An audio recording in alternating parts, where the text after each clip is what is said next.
Hello guys, నేను మణి simplex Gudivada నుంచి. ఈరోజు నేను మీకు ఒక స్పెషల్ ఆంధ్ర చికెన్ కర్రీ చూపిస్తాను. ఇది మనం రెగ్యులర్గా చేసుకునే చికెన్ కర్రీనే, కాకపోతే దీన్ని హోటలైజ్ చేసామన్నమాట. ఇది హోటలైజ్ చేయబడిన చికెన్ కర్రీ. చాలా ఈజీగా బేసిక్గా చేసుకునే కర్రీ ఇది. ఎలా చేసుకోవాలో నేను మీకు చాలా ఈజీ స్టెప్స్లో నేర్పించేస్తాను. ఫస్ట్ ఈ కర్రీ కోసం మనం మసాలా అనేది రెడీ చేసుకోవాలి. ఈ మసాలా వచ్చేసరికి మన గసగసాలతో రెడీ చేసుకుంటాము. గసగసాలు, చెక్క, లవంగం, యాలక్కాయ, దాల్చిన చెక్క ఇవన్నీ కూడా ఒక్కసారి సాటే ప్యాన్లో వేసుకొని ఒక్కసారి సాటే చేసుకోవాలి. వాటి అరోమా రిలీజ్ అయ్యే వరకు. వాటిని తర్వాత డ్రై రోస్ట్ చేసుకున్న మసాలాని పచ్చి కొబ్బరితో ఒక్కసారి మిక్సీలో గ్రైండ్ పట్టుకోవాలి. గ్రైండ్ పెట్టేసుకున్న తర్వాత ఆ మిక్సర్ అనేది పక్కన పెట్టేసుకోండి. ఇప్పుడు మనం బేస్ గ్రేవీకి చేసుకోవడానికి ఎలా చేసుకోవాలో చెప్తాను. మనం ఏ కర్రీ చేసుకున్నా ఒక 3 ఎలిమెంట్స్ అనేవి బాగా గుర్తుపెట్టుకోవాలి. అవి ఏంటంటే base element, title element and key element.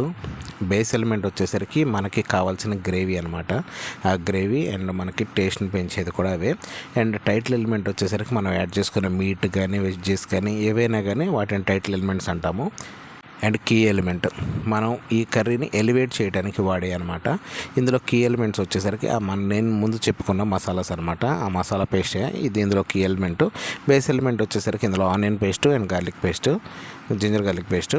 And the title element వచ్చేసరికి చికెన్. ఈ మూడింటిని మనం మిక్స్ చేసుకుంటేనే ఏ కర్రీ అయినా చాలా ఫ్లేవర్ఫుల్గా, చాలా టేస్టీగా, అందరికీ నచ్చే విధంగా వస్తుంది. ఈ 3 ఎలిమెంట్స్ అనేవి మీరు జాగ్రత్తగా ఒకసారి చూసుకోండి. సో ఈ కర్రీ ప్రిపరేషన్ లేదని చాలా సింపుల్. ఆనియన్ పేస్ట్ అనేది మనం గోల్డెన్ బ్రౌన్ వచ్చే వరకు ఫ్రై చేసుకొని, తర్వాత చికెన్ అల్లం వెల్లుల్లి పేస్ట్ యాడ్ చేసుకొని, ఆ తర్వాత చికెన్ యాడ్ చేసుకొని మంచిగా వాటర్ వదిలే వరకు కుక్ చేసేసుకొని, వాటర్ వదిలేసిన తర్వాత చికెన్ ముక్కలన్నీ కొంచెం ముడిగేటట్టు వాటర్ అనేవి మనం వాటర్ పోసుకోవాలన్నమాట. వాటర్ పోసుకొని ఒక్కసారి ఉడికించుకొని మనం చేసి పెట్టుకున్న మసాలా పేస్ట్ ఉంది కదా, మన కొబ్బరి గసగసాల మసాలా పేస్ట్, ఆ మసాలా పేస్ట్ యాడ్ చేసుకొని ఈ కర్రీ మంచిగా బాయిల్ వచ్చేదాకా చేసుకొని, ఇలా నేను చూపించిన విధంగా ఆయిల్ తేలిపోయేంత వరకు ఫ్రై చేసుకోండి. కుక్ చేసుకోండి.